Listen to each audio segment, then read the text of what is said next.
يعني والله العظيم بجد يا رجالة، كابتن رضا عبد العال انا مش عارف هو عايز ايه من نفسه.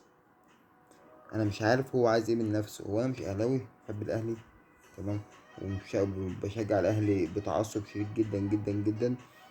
ولكن ولكن الزمالك بدأ، يعني الدنيا معاه بدأت انت فاهم، المكنة بدأت تجيب قماش، والمدرب بدأ يفهم الدنيا ماشية ازاي. انت يا كابتن رضا، شغلانتك ايه على المدفع؟ برم بس، يعني انت شغلانتك ايه على المدفع؟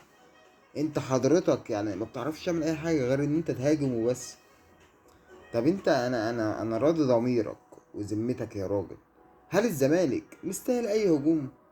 ولا مستاهل ان انت تساند؟ لان انت زملكاوي اساسا، المفروض ده ناديك، يعني انت المفروض تساند دلوقتي علشان خاطر ايه؟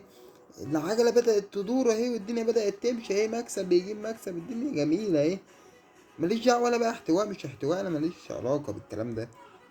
انا ماليش علاقة بالكلام ده. انت يعني ككابتن رضا انت المفروض تساند وتدعم بس. انا مش عارف انت دماغك راكبة ازاي يا راجل.